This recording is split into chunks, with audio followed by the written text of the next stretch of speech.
রোজার মাসে ভাজাপোড়া খাওয়াটা এটা ইচ্ছা করলেও আমরা কমাতে পারি না। তো আমরা ভাজাপোড়া খেতে চাই, তো কি পদ্ধতিতে খেলে আমাদের শরীরের জন্য সেটা উপকারিতা বয়ে আনবে?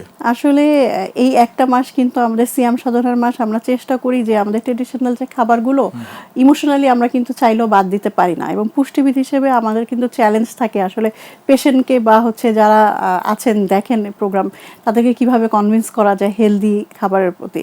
তো সেক্ষেত্রে খেতে পারে, কিন্তু রান্নার প্রসেসটা কিন্তু চেঞ্জ করতে হবে। যে ডুবো তেলে ভাজা যে খাবারগুলো, সেগুলো যেমন পেঁয়াজু, আলুর চপ, বেগুনি, এগুলো কিন্তু সবগুলো ডুবো তেলে ভাজতে হবে এমন কোনো কথা নেই। আপনি শ্যালো ফ্রাই করা যায়, এখন কিন্তু হচ্ছে এয়ার ফ্রায়ারও করা যায়, তাই না?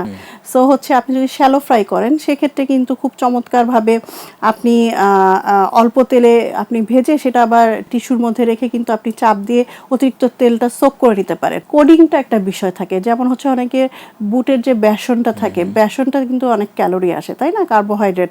আবার আলুর চপের ভিতরেও আলু, সো হচ্ছে এখানে ক্যালোরিটা বেশি থাকে। তো আমরা যদি কোটিংটা ওইটা না করে ডিম দিয়ে এবং হচ্ছে মুড়ি বা হচ্ছে অন্য যে মুড়ি একটু ভেঙে সেটা যদি স্ক্র্যাপ করে ওইটার উপরে দিয়ে দিতে পারি, তাহলে কিন্তু কার্বোহাইড্রেট অংশটা অনেক কমে যায়। এভাবে কিন্তু আমরা তেলের পরিমাণটা কমিয়ে নিয়ে আসতে পারি, ক্যালোরিটাও আমরা কমিয়ে নিয়ে আসতে পারি। এবং আলুর চপই খেতে হবে এমন না, আমরা ভেজিটেবল পাকোড়াও কিন্তু খেতে পারি, সেটাও তো তেল দিয়েই, হালকা তেলে রান্না হবে, কিন্তু সেখানে কিন্তু আসলে আপনার কার্বোহাইড্রেট পরিমাণটা কম থাকবে, ক্যালোরিটা আমরা কমাতে পারি।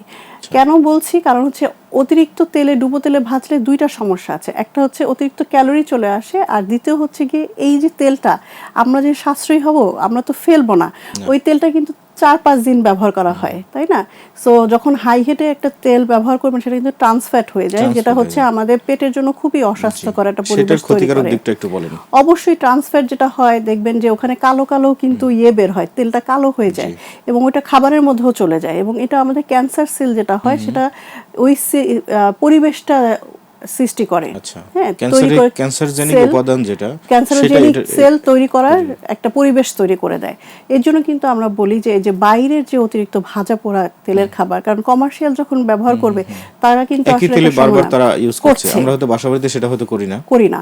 সো বাইরের খাবারটা কিন্তু আমাদের জন্য খুব চ্যালেঞ্জিং সুস্থ থাকার ক্ষেত্রে। তার মানে আপনি বলছেন যে বাইরের ভাজা পোড়া একদম না, আর যদি ভাজা পোড়া খেতেই হয় তাহলে নিজের বাসায় অবশ্যই সেটা করতে হবে।